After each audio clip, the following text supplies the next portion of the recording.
Hello again, everybody, and welcome again to the Newburyport Documentary Film Festival.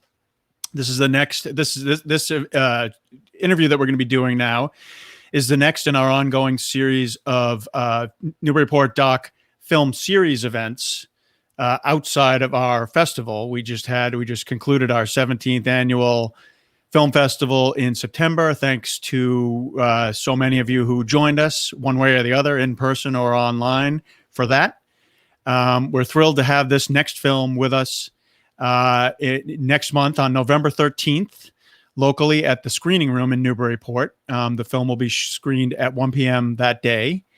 The film is called wait a minute. Before I get to that, I should say, for producer Steve's benefit, please join us. This interview and all of our archived interviews from our film series events and festival events appear on our YouTube page, and we would highly encourage you to subscribe to our YouTube channel to get alerts about any interviews that we have available there and all of the updated interviews. So the film is called Duty Free. Duty Free is a really sweet and very well made film by our guest, Sian-Pierre Regis, and his mom, who is also with us, Rebecca. And Rebecca, I forgot to ask you this: is the pronunciation of your last name Danigelis? Wow. Okay. Good. Close enough, right? Perfect. Hi, Sian-Pierre, and hi, Rebecca. So great to be with you. Thanks for having us. Thanks for being here. We really appreciate it. So again, Duty Free is going to show in our film series on November 13th at the Screening Room, and Rebecca and Sian-Pierre are going to be with us that day. I didn't really explain what the film is about, so I think I'm going to ask the two of you to kind of give the elevator speech about what the film, what is Duty Free about. It's probably different to both of us. Right. For me, it's the story of my mom. My mom was a single mom and raised two kids in Boston. She was a hotel housekeeper. She worked every day of her life. And was fired at age 75 for just being too old. And so we went on a bucket list journey to do all the things she could never do while she was working. Some made up for past regrets, like sending her daughter away from a prior marriage, to exciting things like jumping out of a plane or joining Instagram, where she now has 50,000 followers and is verified and far more famous than me. But she's trying to get back on her feet. And she's finding it hard to get a job. Everything's on LinkedIn. You're emailing your resume. And she's encountering ageism in that way. And so it's a story that's deeply one about love between mom and son, but asks what we'll do with a generation of older people who don't have enough money to get them through retirement age. Right. So it's specifically about your mother, but very much universally about something that everybody's going to go through, God willing, right? Like, live long enough, you might have a situation where you're like, what do I do next? Right. That's right. Especially for someone like Rebecca, who is, fully healthy and fully capable of still working, and suddenly finds herself out of a job. Rebecca, can you tell us in what ways your son just described the film, and how, what was right about that? And in your mind, how is the film different from how Sian-Pierre describes it? Oh, God. He described it perfectly. However, in a light-hearted manner. At the start of the film, it was sad. I was depressed and everything, but as the film went on, I became to life again, and there is hope at the end of the tunnel. There is hope, in old age. Particularly when you have an advocate, which I think is the overall, something theme. you don't think about. You don't plan for getting old. No matter what color you are, what race you are, you're going to get old. You can't escape it. But we don't plan for it. That's right. Great explanation. Right. So when Sian-Pierre said to you, Rebecca, I have an idea. I'm a filmmaker. Let's make a film about this predicament that you're in and how you're going to address it and how I'm going to help you address it. What was your initial reaction? Frankly, who's going to pay for that? Hard work. I mean, I thought the same thing. And I was, as a journalist before, I was not a filmmaker. This is my first film. And so the thought of making a film, I had no idea what went into all of that. And so we kind of learned together. And what my mom gave me was her ability, well, A, trusting me with her story, and then B, being so genuine, and so sort of like, like lovable in every shot. She was who she is with me daily in front of the camera. And I think that that's what most people are really, attracted to, is that they see themselves in her in a lot of ways, but they're also inspired by her in so many ways as well, just as I am and have been my entire life. Did you both sort of, as you were talking about doing this and getting started, did you both sort of realize right away that you could be speaking more broadly, not just about Rebecca's situation, but about the idea of ageism and the idea of older folks being sort of squeezed out of the workplace, and that it could be more of a universal story? Or did that come organically as you were telling Rebecca's story? Well, I mean, at first, there are so many stages in making a film for a filmmaker. I think we all are in searching for what is pulling us through this process. I mean, there are very few filmmakers, I think, that know at the beginning what the film is really about, and they try and find their own story within it, or what sort of compelled them to tell the story. And for me, I was so angry that my mom was fired in this way that I felt was so cruel and unfair and unjust. And then doing research, I learned that my mom's story wasn't herself. And, when we first put out the trailer for the film, it was seen some 38 million times on Facebook. And that was a trailer to raise money for the making of the film. And it was at that point where we got, tons of views and lots of comments that I realized that this story was happening all over the world. And it was then that I thought, oh my God, this is so universal. This is more than a bucket list. This is more than sort of just showing your mom that you love her in a different way.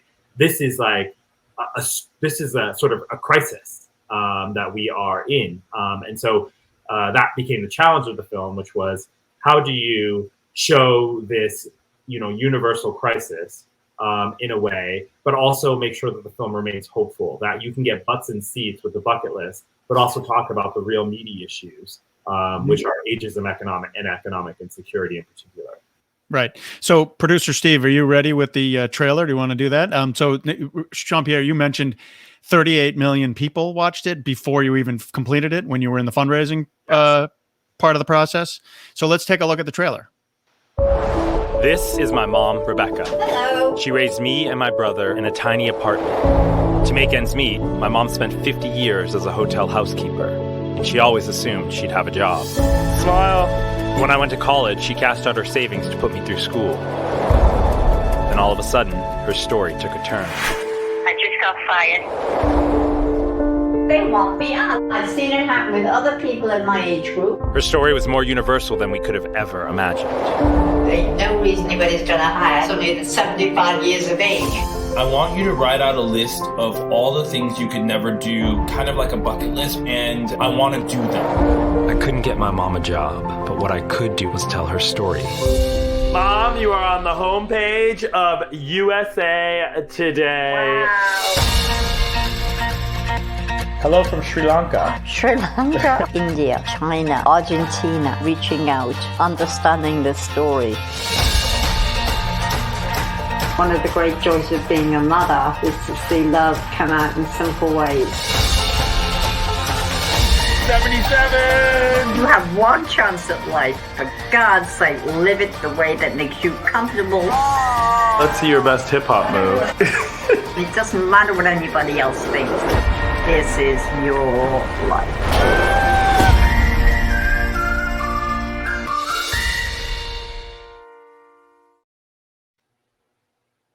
Rebecca, does it feel like you've watched the trailer 38 million times?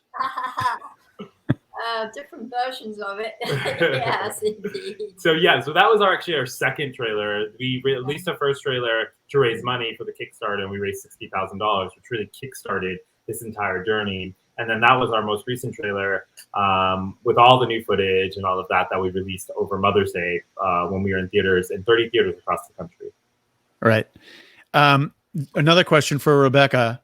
So Sian-Pierre comes across pretty well in this film, right? Like he does a lot of nice things for his mom, and he really Another question. Go ahead, James. He really, I mean, it's true. It does start. It's kind of a bummer at the beginning, right? I mean, it stinks what happened to you, and it stinks that you lost your job, and then he picks you up, and makes lemonade out of the lemons with you, right? Has he always been that good of a kid?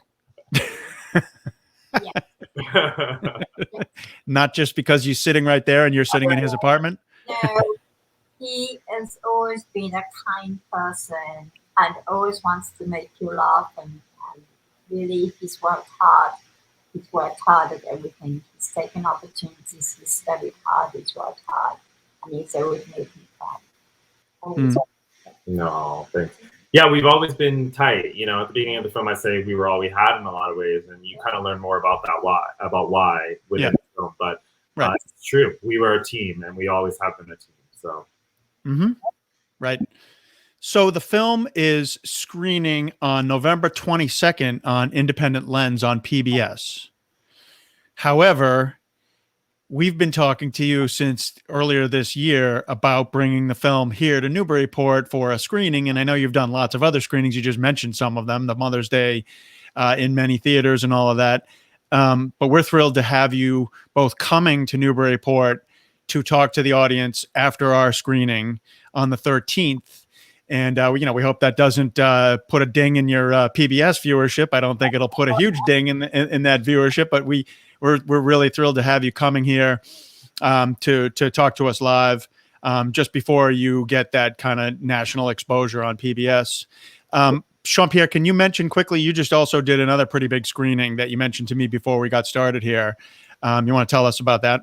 Yeah, well, I'll say that this screening, I think, with you guys, Newburyport, is our first in-person Massachusetts screening, and half the film takes place in Boston. So we're really excited to bring it back and be with you guys. So thanks for having us. And then we just got off of a international screening with the World Health Organization, where we are kind of shouted out by Tedros, who's the Director General of the World Health Organization. And so it's really beautiful. Like, this film, we never expected that it would hit so hard, but it really has moved young people and old people alike, and brought generations together. It's like a buddy list film where you kind of watch it with somebody that you love and that you care about, and sort of brings you together. And so we hope that people will show up and show out for this screening in person, and that they'll bring somebody that they care about, which we call a care pair. Yes, nice. That's exactly what we're encouraging. We're asking anyone who wants to come to bring a buddy, bring your mom, bring someone who means something to you, bring someone for whom this issue maybe has some relevance, right? Or some family member for whom this issue has relevance. I mean, among other things, what the film, I think, has done is basically given Rebecca her new career, right? You are now essentially an age activist, right? You're someone protesting against ageism, right? Absolutely. Calling it out whenever I see it. Calling it out. Yeah. Yes. It's pervasive. She has 50,000 followers now. And so she's, they're all about sort of like rah-ing, making sure that, we do call it out at every age and at every turn. And as my mom was saying earlier before this interview is that, she's lucky that she has an advocate. A lot of people don't. And what are they to do on their last day of work? When they're left with 2 weeks' pay, and have done one thing their entire lives. Like, who are they, and what can they do, and what are they capable of? And I think my mom is inspiring so many people to write their third, fourth, or fifth acts. We never foresaw COVID. When we started making this movie, COVID was not on the horizon. Right. Since that time, so many seniors lost their jobs. Where are they going? Who's taking care of them? The immigrants. It's very hard. But it's also, I mean, on the other flip side of that, I think lots of folks, including lots of seniors, have decided to take that time, that sort of forced time, to reassess what they were doing. And, some people quit their job and then didn't lose their jobs, but quit their jobs to say, I don't know if I want to be stuck doing this for the rest of my life. I should reassess and maybe do something else that is more meaningful to me while I still can. Right. There's been a lot of upturns. A totally. A new way of looking at things now. Which makes bucket list all the more relevant, right? Because you don't have to be 70. You know, there are 25-year-olds or 30-year-olds who have said, like, why am I on this track again? Like, what do I want to do? Who do I want to do? Where do I want to go? And so the film has become all the more relevant for everybody, really. Right. Exactly. All right. Well, great. So let's save any other questions and conversation that we might have until the 13th. Once again, the screening of Duty Free will be at the screening room in Newburyport on November 13th at 1 p.m. That's a Saturday. Sian-Pierre and Rebecca will be with us after for the entire screening, I would assume, but certainly afterwards to talk to the audience and probably me to answer any questions anyone might have. So we look forward to seeing you there. Thanks so much for being with us, both of you. Safe travels. We'll see you when you get here. And we just want to take a quick moment to thank our sponsors for making the Newburyport documentary film series continue to happen.